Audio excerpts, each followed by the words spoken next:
सरकार दे मनन वाला बहुत गरीब, बहुत ही बेबस, हजूर दे मनन वाला आशिक। किबला बाबा जी तवज्जो चाहिए। सरकार दे मनन वाला आशिक, उसने कुछ पैसे इकट्ठे करने, इकट्ठे करके ते हर 11वीं शरीफ दे सरकार गौस पाक दी न्याज दे खत्म दलाना ते उस आशिक दे घर दे विच सरकार दे मनन वालियां ने लंगर खाना। एक दिन ऐसा आया कि उधरों 11वीं शरीफ का दिन आ गया ते उधरों उहदे कोल ही कुछ नहीं, उधरों उहदे कोल ही कुछ नहीं ते अपनी घर दी नूं कहंदा कि अज कोल भी कुछ नहीं ते अज 11वीं दा खत्म भी दवाउणा, भलीए दस की करिए। उन्हें कहा कि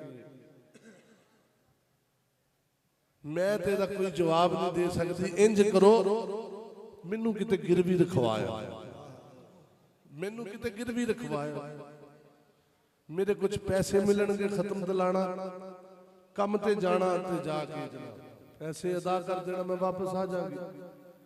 उन्हें कहा नहीं भलीए लोके, जे तेनू मैं घरों भेज दिता ते रिश्तेदारां ने मैनू पुछना कि तेरी घर दी किथे। उन्हें कहा गल तो सच्ची। उन्हें कहा इंज करते हैं कि ना तेनू बेचदा मैनू बेचे। कहंदी ये भी तो गल होई होई, जदों तुहानू बेच के आना है लोकां ने तुहाडा भी तो पुछना है कि अज तेरा शौहर किथे, ते मैं की जवाब देवांगी। ते एक बच्ची खड़ी सी, उन्हें कहा अब्बा जी ना तुसी किते गिरवी रख होई हो ते ना मैं ही किते गिरवी रखवाउण, ना मां नूं गिरवी रखवाउणा ना बाप नूं। ਉਹ ਤੁਹਾਡਾ ਤੇ ਰਿਸ਼ਤੇਦਾਰਾਂ ਨੂੰ ਭੈਣਾ ਭਰਾਵਾਂ ਨੂੰ ਪਤਾ ਹੈ, ਲੇਕਿਨ ਮੇਰਾ ਕਿਸੇ ਨੇ ਨਹੀਂ ਪੁੱਛਣਾ। ਤੁਸੀਂ ਇਸ ਤਰ੍ਹਾਂ ਕਰੋ ਮੈਨੂੰ ਕਿਤੇ ਗਿਰਵੀ ਰਖਵਾਇਓ। ਉਹਨੇ ਗੁੱਟ ਫੜਿਆ ਆਪਣੀ ਬੇਟੀ ਦਾ ਤੇ ਅੱਖਾਂ ਦੇ ਵਿੱਚ ਆਂਸੂ, ਕਹਿੰਦਾ ਹੈ ਹੋਵੇ ਤੇਰਾ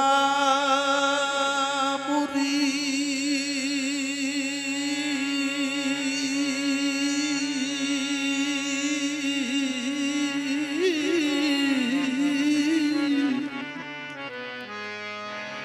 होवे तेरा मुरीद ते फिरे रोंदा,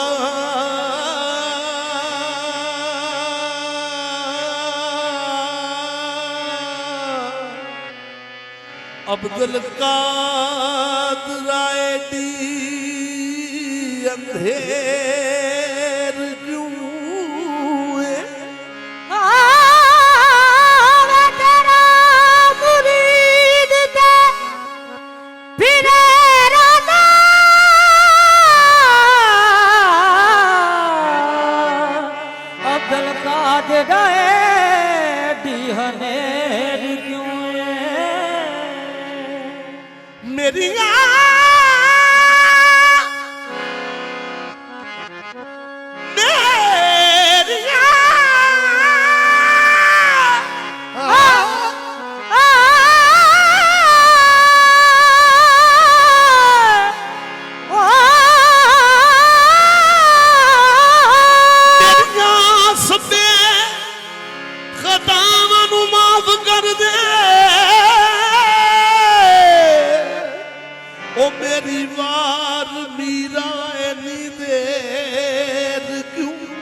जाके बाजार दे विच अपनी बेटी नूं फरोख्त कीता ते बेटी दे अखां दे विच आंसू, उधरों बाप दी अखां दे विच आंसू, ते दिल विच एक गल उहने जरूर कीती अपने शेख दे नाल।